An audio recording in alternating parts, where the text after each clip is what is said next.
Hey everyone, Mark here. Today I'm going to share a bit about building and using custom Docker image to speed up your tugboat builds when they're built from scratch. Before we get started, be sure to hit the subscribe button so you can stay up to date on the new videos that we're going to be posting. So in our previous video, I detailed going from zero to Tugboat and how you would take a web project and get it configured with a Tugboat config file and get it fully building on Tugboat. And one of the things that we mentioned that we would come back to is using custom Docker images. So one of the things that makes Tugboat great is how fast it builds. But that's especially true, mostly true when we're talking about using base previews on Tugboat. So be sure to check out the previous video for the base preview concepts, but in a nutshell, there's 3 steps to a Tugboat build, and with previews that are built from pull requests, when there's a base preview, you're only running that build step. So how can we speed up builds that aren't built from a base preview? Usually the init step is where a lot of activity is happening, installing dependencies, other packages, and that can take a good bit of time. Again, this isn't necessarily a problem day to day for many developers because they're not building without a base preview. But if you're someone that is frequently modifying Tugboat configuration, or you're the one responsible for that, this could be a big time saver. So you can see here, I should mention, so Tugboat out of the box provides a ton of great Docker images that you can use as a base with many of the tools already installed that you'll need for your web projects. And we're going to use those as a building block to build our custom Docker images. So here we have an example that we used in the previous video, and we're using that Tugboat PHP Apache image. But we needed to install some additional packages. We needed a Redis client, we needed Python so that we can install the AWS CLI and Ansible, and we needed some packages to support WebP. So that was all getting installed here in the init step, and that was taking more than a couple minutes to install. So what we want to end up with is our own custom image where we do not need to install all these packages.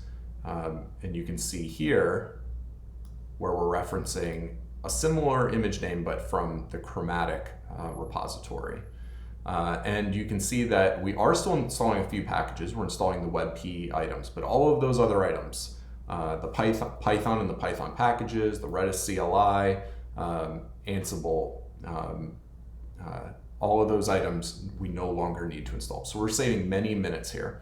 And the way that we do that is we created a custom Docker image, and all we've done really is taken those steps that we had detailed here in the Tugboat YAML file, and we've converted those to a Docker syntax. So all the same steps are happening, just in a Docker file format instead of a YAML format.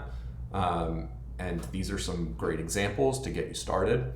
And so we've built here a PHP Apache image that includes Node, which we use to build our themes, along with Yarn and the other packages that I mentioned previously. We've also built a Node image specifically for applications that are Node specific. And that includes Node and Yarn, as well as Google Chrome browser for headless testing. So we can see here that we can build those on the command line. We'll go ahead and just build the Node image, since that one builds more quickly. There's fewer things to install. So we can see all of this work is happening that would be happening during a Tugboat init step. We're gonna do that now ahead of time, and we can do that once. So while that's building, most of the time, what we've done here is if we're making changes, we're gonna test those locally with a command like that to make sure that it's building, but that's not really where we're building for our use. in real life? What we're going to do is we're going to build that using GitHub Actions. So in this same repo, we can see that we have a GitHub Action workflow called build images. And here we have a validation step, which runs only if it's a pull request, runs the same command that I just ran. And then we have a build and push, which happens if it's not a pull request, if we push to the main branch. And that's going to build the Docker image, and then it's going to push it to Docker Hub. So that is then we've created the Docker file. GitHub Actions has built the image for us and pushed it to Docker Hub. So once that's live, then when we do reference this image, we tell Tugboat to use this image. Tugboat is going to look to Docker Hub, and it's going to pull that image, and we get to skip all of those time-consuming steps that we were previously running. This can save us anywhere from a couple minutes to however, depending on how many packages you're installing. It could be a big time savings, especially if you're someone that is frequently building images from scratch. So I hope this was helpful. If you have any questions, give us a shout in the comments, and see you on the next one.